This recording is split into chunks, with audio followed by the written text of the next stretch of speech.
Mic check, mic check. 1 2 1 2. Yeah, we just gotta talk straight into it because it's stage mics, so they're directional. Cool. You know I do radio every day. Yeah, I know, yeah. I do know actually. Yeah, I do know. Single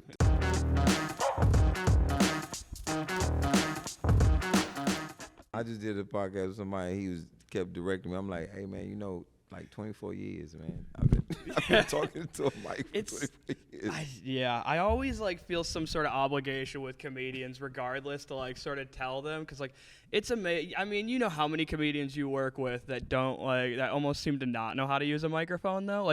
You do seem to masterfully know how to use a microphone on stage though. You seem to know the direction of it and where it needs to be for your voice and how you want to use it. And I noticed that about it. A lot of comics don't know where to keep the microphone at, and you seem to know exactly where you want it at. Yeah, because I know how I talk. So sometimes people turn me up too high, and then how I speak and how I deliver, it changes the effect of it because it's too high. It's like you can hear. Now people are not drawing in because you have to kind of listen to me. So I don't want you. I want you up, and I don't want you like you can judge it from a distance. I want you to be focused in. Yeah, and I think that's part of it. And then you use that sort of focus that you get from people to emphasize the louder parts, and it really captures their attention and gets it gets much bigger laughs when you do give that energy and you do give those big moments, when you talk about your uncle and you use your uncle yelling at you, you did a story last night where your uncle sort of yells at you over the phone. And when you go into his voice and it's that yelling voice, it hits. It hits differently with the audience because it switches tones so fast, just instantly like that. And you see it the audience is like, whoa, and they get it immediately. Yeah, because it's a conversation between two people and both of us can't sound the same. And I'm doing exactly what he was doing. And I was confused, yo, man, why you yelling at me, man? Yo, I called you for help, sir. This is not how this works.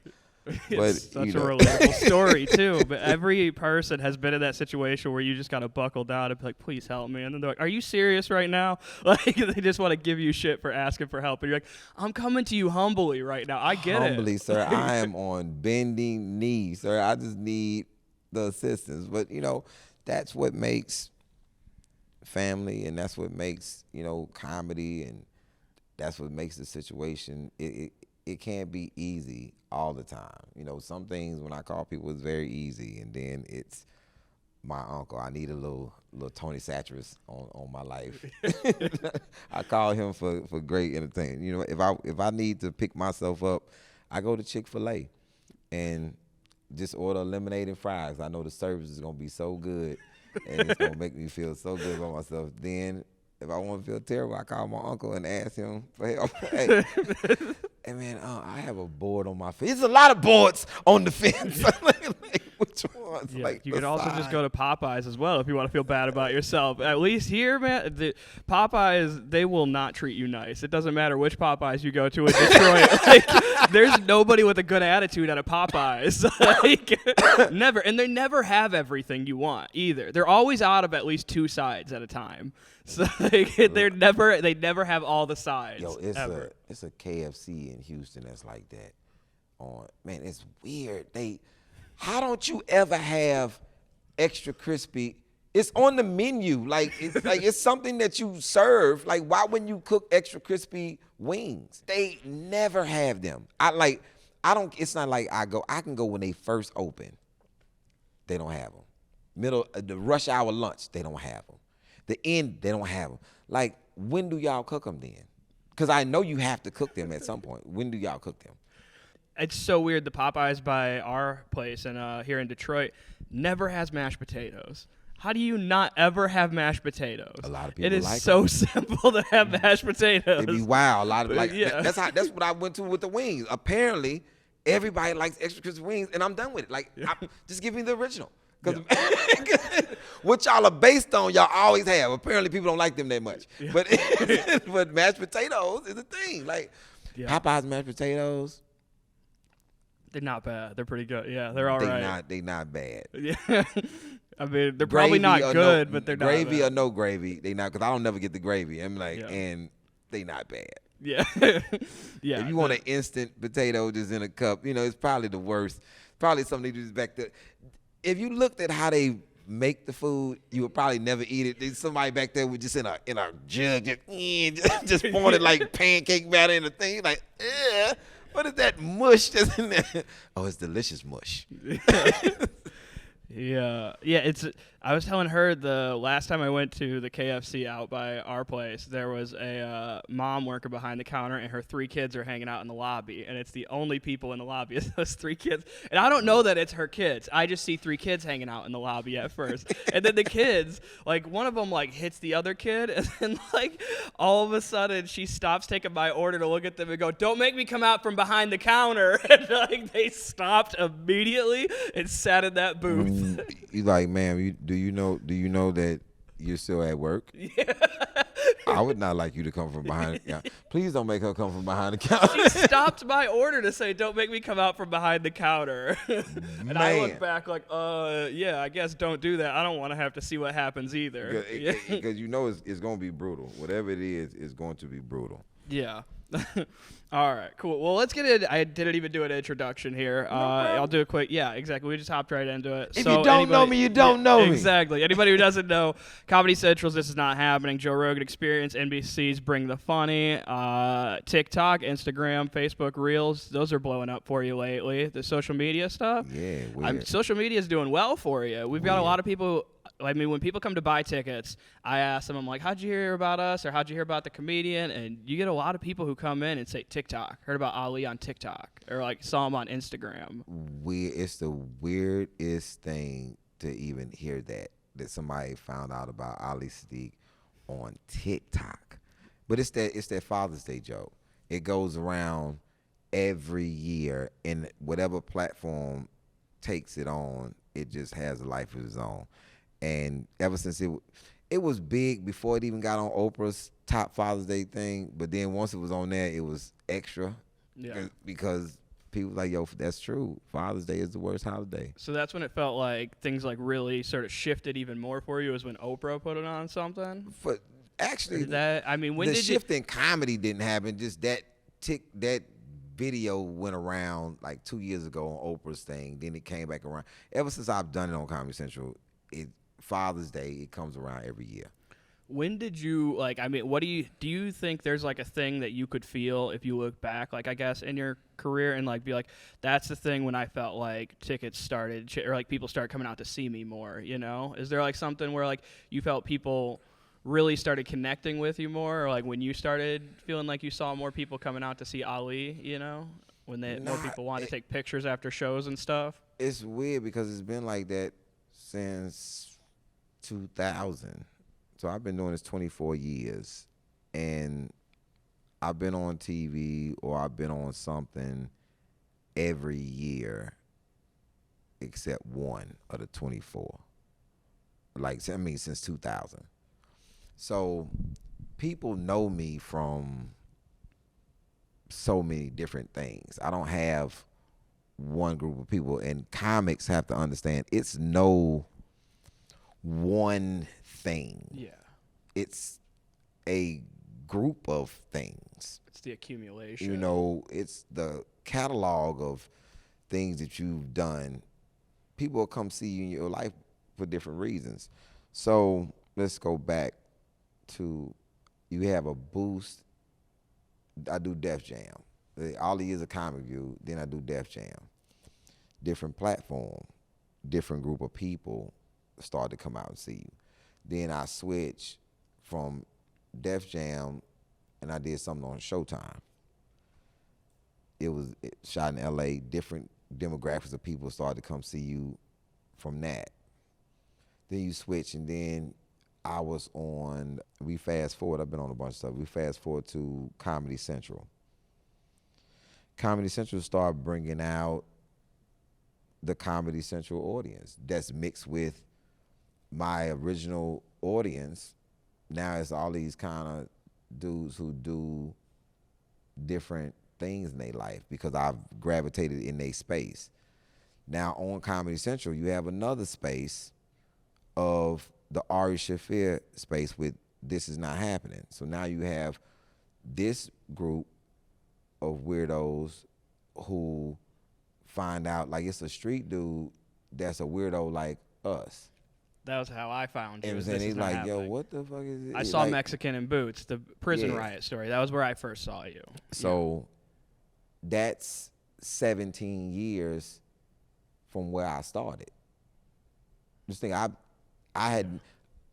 started, I was on TV doing all these other things, and then I finally decided to do one story about prison that was a true story that I did on a storytelling show that fits who I am. It was like I matched the show. Yeah. So then the next thing is I do Comedy Central again, and I do the same show that has gotten popular because the first 2 years it was on the internet. Then now this is the first season it's on TV. So people getting to watch it on TV. So now you have 3 more seasons of it being on TV, and I'm on 3 seasons. I'm telling different stories. I'm telling one story about being very juvenile, going to prison, which is the prison riot, which is affectionately called Mexican Got on Boots. Then I tell the story about Mitchell wanting to kill this officer, the CO, while I was in prison. Not knowing that an older group of people gravitate towards this story because of the message in it. Now your stories are starting to have the underlying messages, so people coming to see you for that, and they coming to tell you how they felt about what Mitchell did to you. Because now this is not just a prison thing, this is a human thing where now women, most of the people who like Mitchell are women. And it's because of the connection to feeling helpless in a position and somebody putting you in a bad space that you don't want to be. From when I've talked to them, like, what made you like this story? And this is a different connection. Then I come on another season and I do a story about taking mushrooms. Now you have a community of people who on mushrooms is like, is somebody doing a joke about mushrooms on TV that I can connect to? Oh, hell to yeah. Ari Shaffir's audience, King Mushrooms, basically. Like, he's basically King Mushroom, you know? Like, and you're on his show doing a story about mushrooms about him when he's not hosting the show, because you're paying homage to him. And people who understand it, like Roy Woods Jr., which is my friend that's hosting the show, they asked me to do the show. Ari wasn't the host. I called Ari. I'm like, yo, they asked me to do your show and you're not the host. What's going on? And we had the same management at the time. And I'm like, I'm not doing the show. You're not hosting. I'm not doing it. Wasn't there a few comics who had that sentiment? I heard. I'm like, yo, what's shaking? And nobody's telling me anything. I'm not, and they know I'm too loyal not to ask. I'm like, yo, what the fuck is going on? So the original director, the original creator is Ari and Eric. So Eric had to call me and was like, yo, I'm directing it. We'll tell you later about X, Y, and Z. And that's what made me do it. And they didn't know what story. They kept asking me what story I was going to do. They kept asking me. And Eric was like, I don't know what he's doing. Just it'll be fine. Whatever he's doing is going to be trust. It's Ali. He's never let us down. And they have no idea that I'm about to pay. Comedy Central has no idea I'm about to pay homage to Ari. No idea. and Ari, nobody has no idea. And I'm like, no, watch. This is what I'm doing. So Ari gave me mushrooms. And they like, whoa. What is he doing? is this a protest? Like, what is no, this is a stance on how I feel about this. And I'm going to do an amazing story about, or I already know what I'm going to do. Yeah. And when the mushroom story came out, it was like, if we cut it, shit, that's a fucking great story. It's just, we can't edit it. We can't, because he's mentioned Ari all through it. Like, it's nothing we can do about it. Like, run it, shit. Ari had to love that too. And he's like, wow. Ali. So now you have this group. Then you have NBC Bring the Funny, which Which is a weird one. I mean, because that's all types of comedy going up against each other. I wanted to ask specifically, like, what do you think made you stand out among like all these different types of comedy? Because it's not just stand-up comedy you're trying to stand out against. It was like sketch, improv, like it was like all this different stuff. That was such a weird format. Like I didn't understand it when I saw it. I was like, why? That doesn't feel fair, almost. And my agent asked me to do it. I was against it. And then, like anything, if you have a conversation with me and you can make it actually make sense to me, I'm all in. It just got to make sense. And I'm not having this conversation. I think people think a lot of times that I'm being jagged against what they're saying for the sense of doing it. No, I need you to convince me of it so I can go full-fledged with you. You can't be on the fence about anything asking me to assist you. I need to know the ins and outs of it and how serious are you about it so I can be serious about it. And I can defend the position. I can't defend the position and I got to do this. Well, hold on. What you do? What is it? Well, goddamn it, he said. I got to know what we doing so I can go full-fledged. So once Joe convinced me, there had a lot of good points to it, a lot of great points. And then he took me back to, let's go back to what you originally are. I said, okay. When I originally started, I would feature for anybody. I would host for anybody. It didn't matter your nationality, it didn't matter what style of comedy you was doing, whether you was alt, whether you was dark, whether you was main, I don't care what you were. I do it. And I get in front of your audience and I am who I am. And the audience is like, I didn't know I liked this. And I would just steal people's fans, like 2-3 fans at a time, just getting people familiar with it. And then I would say things that audiences would come to me. Like on Rogan, I just did this thing about how into Goth Chicks I am. Like, this shit is crazy to me. Like, I just said, and people, all these Goth people start hitting me like, are you serious? I'm like, because when I described it and what I do when I see them, it's like me seeing a unicorn. It's fucking crazy. It's like I cannot not. You know, it's a thing where I live at in Texas. White horse, Hispanic people, if they see a baby that's beautiful, they have to touch it. Like they have to. Like it's a thing in their culture where they have to touch your baby, and they'll come up and ask you. They're like, oh, I know it's a thing, it's true, but I have to touch. It's like a thing in their culture. Yeah, so they have to touch the baby. If you a goth chick, I have to like see you. Like I'm gonna get next to you just to like to scan you.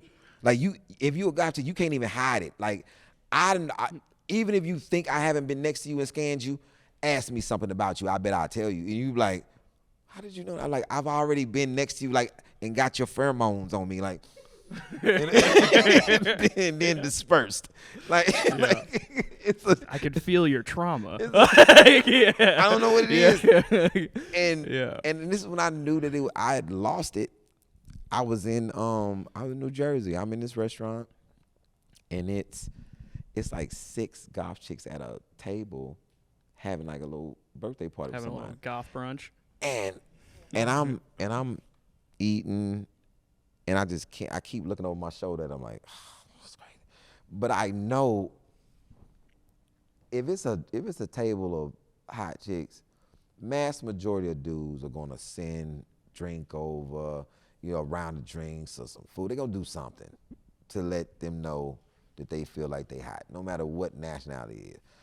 But goth chicks don't get that all the time.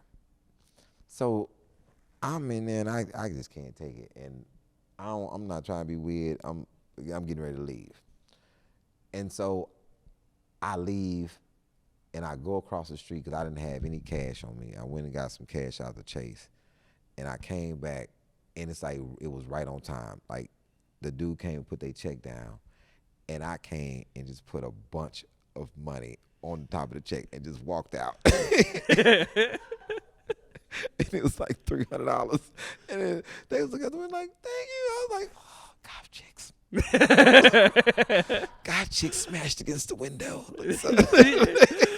Didn't even like try and get anything out of it. You're just just trying to be a good person. Be like, I know you've been through it. Here's 300. Like you got. I see the scars on your body. It's okay. Here you go. I got your dinner. It's a weird thing. Yeah. But I'm so not aggressive with women. It's still the 14-year-old me.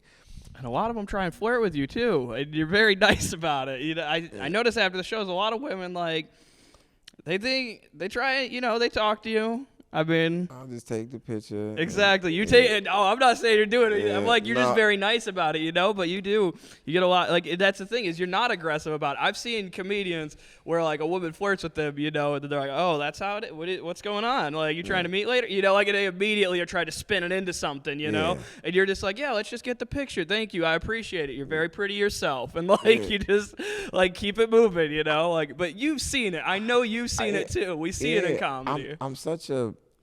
I think it needs it about the audiences.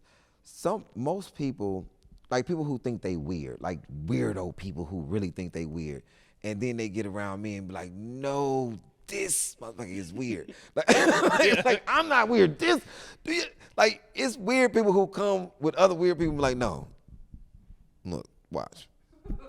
And then they be like, no, he is fucking weird. Like, I think that's what draws different, or to fill up a room. I think it's so many different type of people. So you'll see Indian people, Asian people. You see people with just weird people that shouldn't be together, that you wouldn't think they'd be in a room together laughing about. Because I'm going to say something that connects with every person because I'm every person. If people say my influences. And I'm like, in comedy or in what? Like in comedy, it starts with Carol Burnett. It doesn't start with which people would say, oh, he gotta be a black comedian. No, it's Carol Burnett. Comedy starts with what I find as funny. It's like, if we go to the root of it, it's my family. Then outside of my family, it's what I saw on television, and what my mother used to watch was Carol Burnett, and I'm watching it with my grandmother, my aunt, and it was hysterical to me. So you got Hee Haw, and you got MASH, and you got all these things that I'm looking at growing up, and then I hear a Richard Pryor album. I hear a Dick Gregory record, and then I hear a goddamn what's my man name? Don Rickles. And then I start hearing different styles of humor. So I'm all of these. So I think Benny Hill was hysterical. I think Steve Martin was hysterical. Yeah. Robin Williams was hysterical. But yet you have your Richard, your Flip Wilson, your Red Fox, you know, you have all these people. So, I relate to that too so much because when people ask me, they're like, who are your favorite comedians? I'm like, these are my favorite comedians, but I'm nothing like them. I'm like, I love all these people and everything, and these are some of my favorite comedians of all time. I'm like, but on stage, I'm not really like these people. You know, it's like, I love Robin Williams and stuff. It's like, I'm not like Robin Williams, though. I'm not that guy, you know? Like, it's like, I love Mitch Hedberg. I'm not dry, like, at all. I'm very animated, like, up there. And I'm typically fairly loud. Like, I'm not anything like Mitch Hedberg, but I love his comedy. And I have such a respect for it. And I think it's because I don't work like that. You know? Like, I don't write like that necessarily, or my brain doesn't work in the same way that his did, you know, or like it doesn't structure things that way. So I'm like, I admire it, you know. Describe, if you looked at something on paper, you know, say he was kind of like 5 foot-ish, beard, tattoos on his arm, like one arm. Who would that be describing on this stage? Me, I guess. Or you, I guess. I don't know. Yeah. Both of us. We both, yeah. I was like, wait a minute. I was like, you only got tattoos on one arm, too. The same person. Yeah. Like, yeah, exactly. But somebody would think we're not. Mm-hmm. Yeah. But you describe yourself as what gravitated you towards me is motherfucking what's weird about me. Yeah. It's like that's the how people connect. You connect through what you are. Like we didn't talk about it. You went in and you said, I want one of my arms with most of the ink on it. For now. Yeah. For now. Exactly, yeah. So for now, this is my arm, my back, my shoulder, my leg. I'm working on this side of my body. How old were you when you got your first one? 17. I was 16. Yeah, 17. Yeah. So we both started at teenagers too. Yeah. Exactly. Yeah. It's wild. A devil on my back. A devil on your back. Yeah.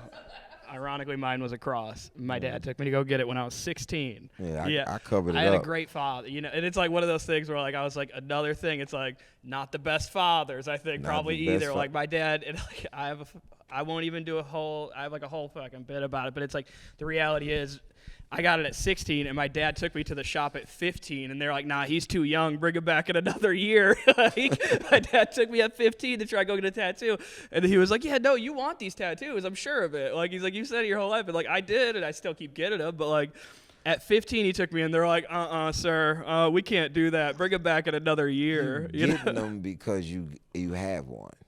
That's the only reason you get them. No, I think ever since I was a little kid, since I can remember, I've told my parents that I was going to cover myself in tattoos. I was like, I always wanted to have a lot of tattoos. I've told my parents a lot of things. Yeah, I know. That's what my mom said. That if you would have never gotten one,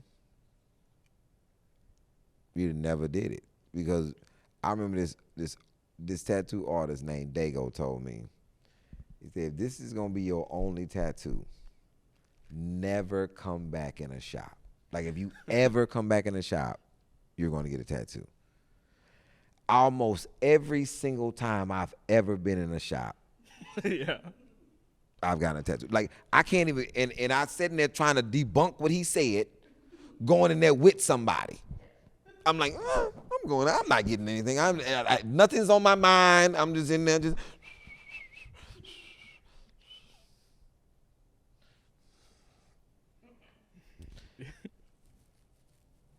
Hey, just what about that little heart there? Yeah, can you put a heart like right here for me?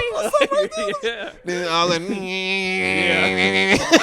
I've done the same thing. We went to a tattoo expo, and I was like, I'm not gonna get anything. I just want to like see all these artists. Maybe in the future I'll like connect with one or something. And then like all of a sudden, by like about 30 minutes in, I was like, well, I gotta get something. We're already here. So, so then I'm just walking around the floor asking everybody. It is Sunday, so everybody's all booked up because they've been booking out since Thursday, And so I'm just trying to find the last guy who's got open space, basically. Not even a good artist. I'm just like, do you have any time, like an hour? Type of drug. I don't care what type of drug it is. Just give it to me. It's like that's the thing. If you would have never got that one because you know what it is now. Like you know what to expect. And you keep going places. What was your first one at? Right there. That's the cross. Okay. It's terrible looking. So you got the cross. You can tell I got it at 16. It's all bled into it. Like all the colors are bleeding into each other. And you like, oh, okay, cool.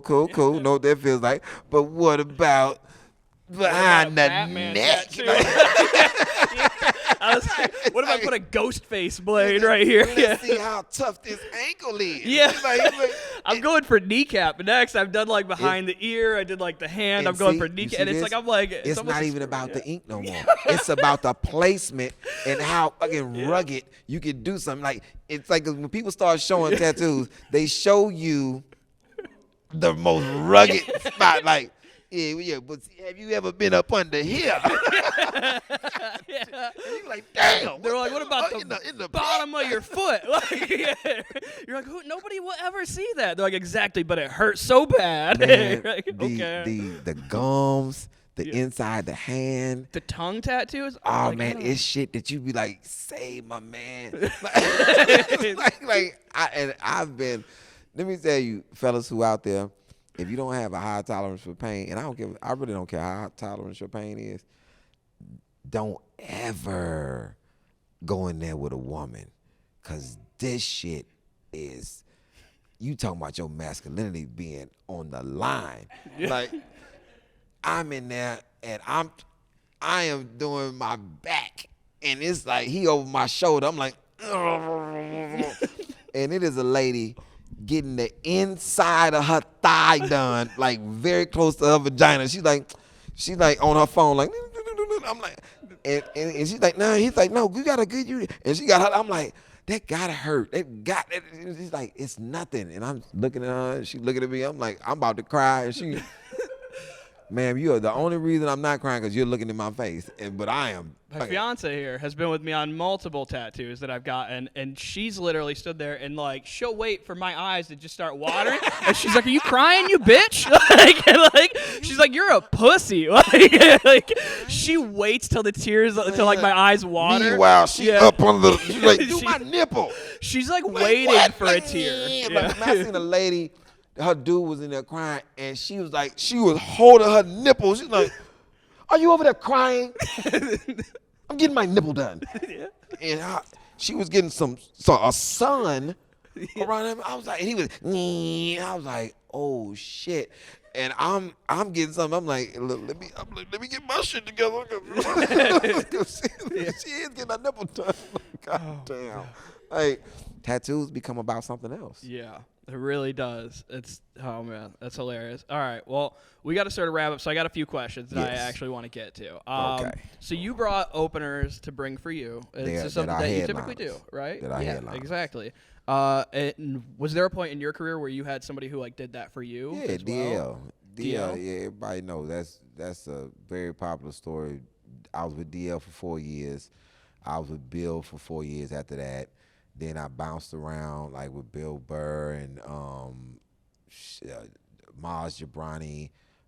I did a lot of feature spots for a lot of different people, which is, how you, Bobby Lee, all types of people, just to get, keep that time and keep that muscle going. Yeah, so.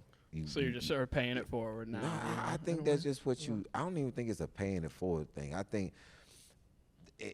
that's supposed to be the natural order of how this business works. It's not supposed to be uncommon.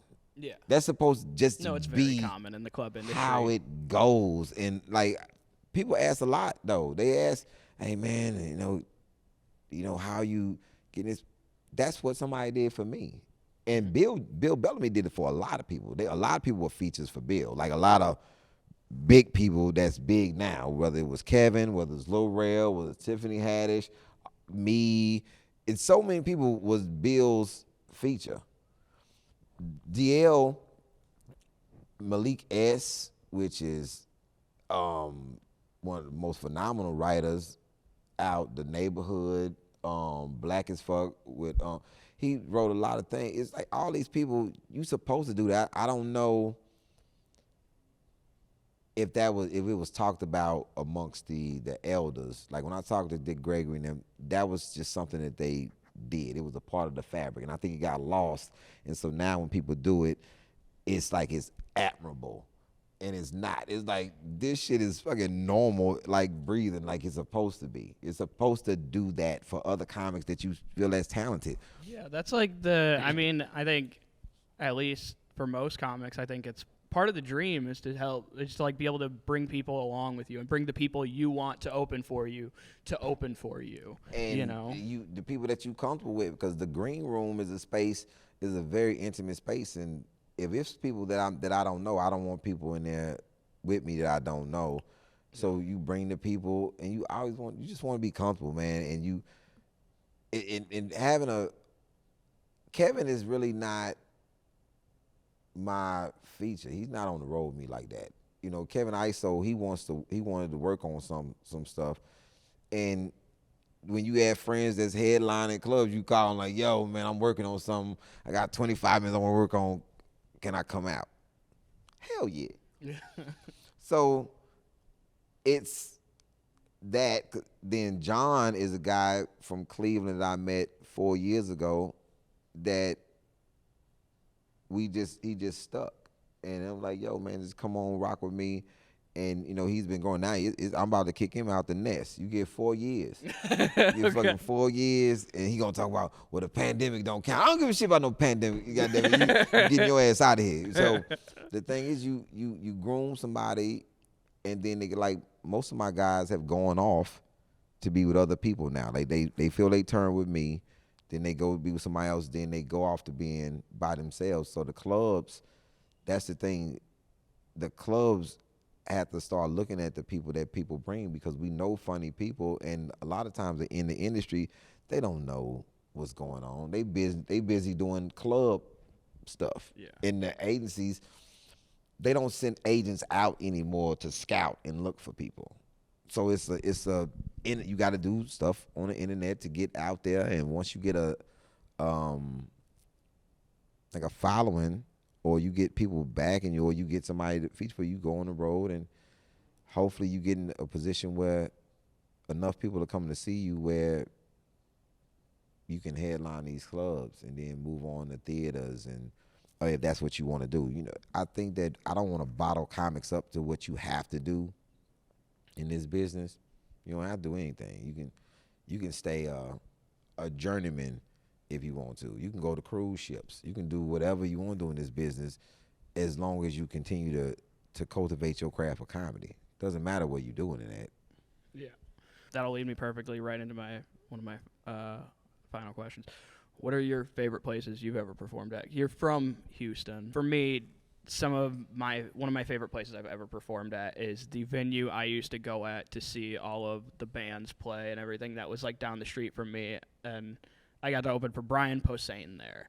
And to me, it was just performing on that stage that I saw all these musicians that I loved perform on. Mm-hmm. So it's like a meaningful venue, you know? But then there's also like the big venues, you know? I feel like there's like a lot of comics sort of have that difference between the ones that are meaningful and the ones that are like big and, you know, like your MSGs or something, you know, like your Madison Square Gardens or like your big theaters and stuff, and those are awesome to be in, but also I feel like there's more meaningful things as well. What are your like your favorite places you've gotten to perform in, at least?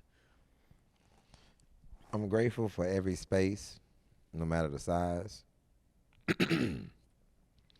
But the places, like I really like performing in DC. I really like performing in DC. It doesn't matter the space. Just I like. Why DC? DC has a very smart audience, very, very smart, and they a comedy town. Like they come to watch stand-ups, be who stand-ups are. Whoever you are, that's who they come to watch. No judgment. Nashville and Zanies, that's a good spot. Like I really like performing. Like I always do extra. If I like a spot, I don't rush to get off the stage. But if I don't, I'm cool with doing. Yeah. I'm cool with doing my time, and I'm talking about as soon as I see that light, and yeah, that is it, and I'm out. But is there a venue that you performed at where you're like, man, that one? Nah, it's no venues. Cool, it's just the places, man. Yeah. It's the people. I think that comics get like the Apollo. Like I performed at the Apollo. To me, in comedy, like I think it's like this. I'm gonna make this answer short. I think I don't have any meaningful places because all of them have been tainted by people, I perform there. Well, a lot of people perform there, and they weren't all good. So the place, it doesn't hold a value for me, maybe like it used to when coming up, like you saying, like it. Maybe the Apollo used to be a big thing to me. Like I wanted to perform at the Apollo. Then if I never do, I'm cool. Yeah. Just like the Comedy Store. If I never perform at the Comedy Store and get my name on the wall, that doesn't anything that means something to somebody, I think it doesn't mean anything to me if that's the stand. If you're judging it like you're not this if you don't do this, I'm like, well, I didn't do it. Yeah. How about that? And people are still coming out to see you. Yeah, I didn't. so I'm not past. I'm not past at Caroline's. Like I'm gonna probably be one of the only, because Domino Effect is so good at that. I know that I'm in a different space now. And I know I told you this last night, but I just want to put it on record. I've told every door staff here. I've told my fiance here. I've told everybody in my life. I watched a lot of specials this year. I watch a lot of comedy specials. I'm in the comedy space. I'm a huge comedy fan. I'm a comedian. Like I dissect comedy at a very, when you watch comedy as a comedian, you dissect it differently. And so I have told everybody, I think it's personally the best special I've seen all year. Between the content, between the stories, between the punchlines, like the timing of everything, it's so well written and so crafted well. Whenever any door staff here, if you walked up to any of our door guys here tonight or tomorrow or whatever and go, what's Kyle's favorite special? They'll go, it's your special, The Domino Effect. Because I sit there and I tell them, if you haven't watched this special yet, because most of our door staff is comedians, I go, you need to go watch this special. I was like, this is somebody who knows what they're doing, they know their voice, and they know what they want to do. I was like, and you got to watch that. I was like, that's important. And I made it very quick. I made her watch it at a second. I watched it once, and then I went, and I was like, babe, you got to see this special. I was like, I want you to watch it, too. I was like, I've seen it. So I know that's a big compliment. I'm really laying it on thick here. But I just wanted to tell you, I thought it was my favorite special this year. Phenomenal job. Yeah. Thank you. Yeah. Thank you very. I don't mean to lay it on too thick, but it's the truth. It's nothing I haven't said to anybody else. Laying on thick is telling me that it's good for me because I'm so uncomfortable with compliments. I get it, man. I'm like the most uncomfortable person when it comes to Sorry. I didn't mean to make you feel weird or uncomfortable by it.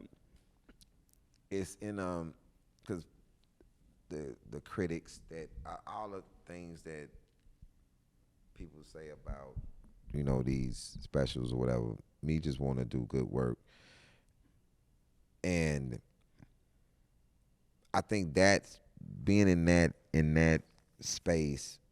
People have already placed it where they placed it, and it's in a good space. I give it that.